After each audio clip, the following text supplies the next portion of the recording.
بسم اللہ الرحمن الرحیم۔ رسول اللہ صلی اللہ علیہ وسلم کی عادات میں سے اور سنتوں میں سے ایک سنت اپنی زوجہ کے ساتھ محبت، اپنی ازواج کے ساتھ محبت اور اس کا اظہار۔ آج بہت سے لوگ گھر میں آتے ہیں اور ساری دنیا کے ساتھ اچھے طریقے سے بات کرتے ہیں جب تک گھر سے باہر ہوتے ہیں، لیکن جب گھر میں آتے ہیں تو بیوی سے تمیز سے بات نہیں کرتے، اسے محبت نہیں دیتے، اسے عزت نہیں دیتے۔ اس بارے میں بھی ہمارے لیے رسول اللہ صلی اللہ علیہ وسلم کی سیرت نمونہ ہے۔ حدیث میں آتا ہے کہ ایک صحابی نے حضرت عمرو بن عاص رضی اللہ تعالی عنہ فرماتے ہیں کہ میں نے رسول اللہ صلی اللہ علیہ وسلم سے پوچھا، یا رسول اللہ، ای الناس احب الیک، لوگوں میں آپ کو سب سے زیادہ محبوب کون ہے؟ آپ صلی اللہ علیہ وسلم نے فرمایا عائشہ۔ میں نے عرض کیا یا رسول اللہ من الرجال، مردوں میں؟ آپ نے فرمایا ابوہا، عائشہ کے والد۔ اس حدیث سے معلوم ہوتا ہے کہ آپ صلی اللہ علیہ وسلم نے کسی تیسرے یعنی کسی صحابی کے سامنے اپنی زوجہ سے محبت کا برملا اعلان فرمایا، اظہار فرمایا۔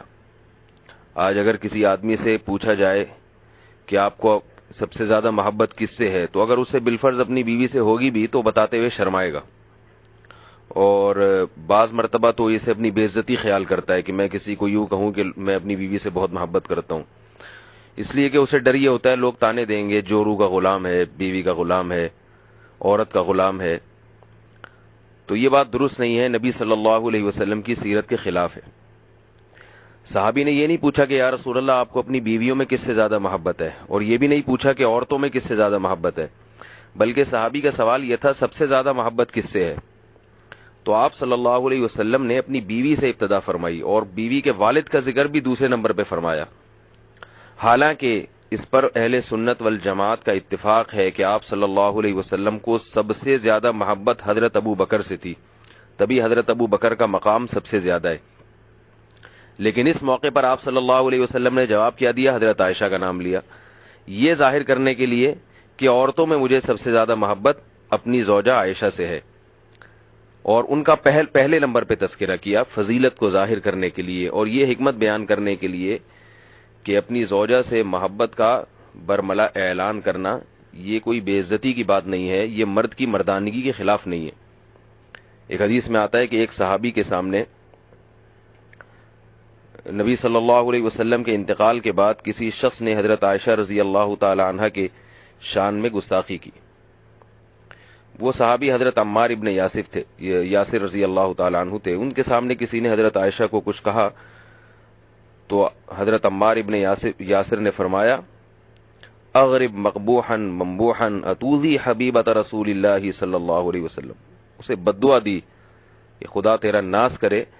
فرمایا کیا تو محمد صلی اللہ علیہ وسلم کی محبوبہ کو برا کہہ رہا ہے؟ تو دیکھیے یہ بات بھی کہ نبی صلی اللہ علیہ وسلم اپنی زوجہ سے محبت کرتے تھے، یہ بات سب صحابہ کو معلوم تھی، تو یہ بھی زوجہ سے محبت کی ایک علامت ہے کہ آپ اتنی محبت کے سب میں مشہور ہو گیا۔ آپ صلی اللہ علیہ وسلم اس کے علاوہ بھی حضرت عائشہ رضی اللہ تعالی عنہا سے محبت کا اظہار فرمایا کرتے تھے۔ ایک حدیث میں آتا ہے کہ آپ صلی اللہ علیہ وسلم، حضرت عائشہ ہی اس حدیث کی راوی ہیں، کہ آپ صلی اللہ علیہ وسلم ایک غزوہ سے واپس تشریف لا رہے تھے تو قافلہ آگے چلا گیا، پیچھے آپ صلی اللہ علیہ وسلم امی عائشہ کے ساتھ رہ گئے، سب کو آگے کر دیا تاکہ بے پردگی نہ ہو۔ جب سب آگے چلے گئے تو آپ صلی اللہ علیہ وسلم اور حضرت عائشہ نے دوڑ میں مقابلہ کیا۔ حضرت عائشہ فرماتی ہیں کہ میں ہلکے پھلکے جسم کی تھی اور میں اس دوڑ میں آگے نکل گئی نبی صلی اللہ علیہ وسلم کے ساتھ۔ بات آئی گئی ہو گئی، کچھ وقت گزرا، دوبارہ ایک سفر درپیش ہوا، اس میں پھر آپ صلی اللہ علیہ وسلم نے صحابہ کرام کو آگے بھیجا اور مقابلہ کیا امی عائشہ کے ساتھ دوڑ میں۔ تو اس مرتبہ حضرت عائشہ فرماتی ہیں کہ آپ صلی اللہ علیہ وسلم مجھ سے ریس میں آگے نکل گئے، دوڑ میں آگے نکل گئے، کیونکہ میرا جسم بھاری ہو چکا تھا۔ حضرت مولانا اشرف علی تھانوی رحمہ اللہ تعالی نے فرماتے ہیں کہ کیا کسی دیندار میں اتنا جگر ہے آج کہ اپنی زوجہ کے ساتھ ایسی بے تکلفی کا معاملہ کرے کہ اس سے دوڑ میں مقابلہ کر رہا ہے؟ یہ سید الانبیاء خاتم الانبیاء جو اس پوری کائنات کے سردار ہیں، ان کا حوصلہ تھا، ان کی تواضع تھی. تو بھائی دیندار حضرات کو چاہیے کہ اپنے گھر میں ٹارزن بن کے نہ جایا کریں. جاتے ہی فتوے جھاڑنا شروع کر دیتے ہیں، یہ حلال ہے، یہ حرام ہے، یہ کیا ہو رہا ہے، یہ غلط ہو رہا ہے، یہ صحیح ہو رہا ہے. کچھ تھوڑا سا محبت بھی دینے کی کوشش کریں اور ذہن سازی کی بھی کوشش کریں. یہ نہیں کہ آپ ان کو بالکل چھوڑ دیں، جیسے چاہیں وہ زندگی گزاریں. یہ تو نہیں ہے. قرآن مجید میں اللہ کا حکم ہے، قوا انفسکم اہلیکم نارا، اپنے آپ کو اور اپنے گھر والوں کو جہنم کی آگ سے بچاؤ.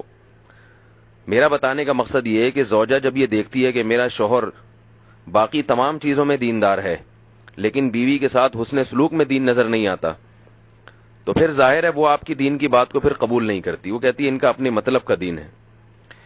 تو آپ گھر میں زوجہ کے ساتھ حسن سلوک نہیں کر رہے، وہ اخلاق نہیں برت رہے جو نبی صلی اللہ علیہ وسلم کے اخلاق ہیں، اور آپ باقی چیزوں میں توقع رکھتے ہیں کہ وہ دین پہ چلے گی، تو ظاہر ہے اس سے پھر معاملہ خراب ہوتا ہے. وہ کہتی ہیں کہ بھئی یہ نفس پرستی والا دین ہے. اس لیے دیندار حضرات کو خاص طور پر اپنے گھر والوں کے ساتھ وہ اخلاق، وہ رویہ برتنا چاہیے جو محمد صلی اللہ علیہ وسلم کا اپنی زوجہ کے ساتھ تھا.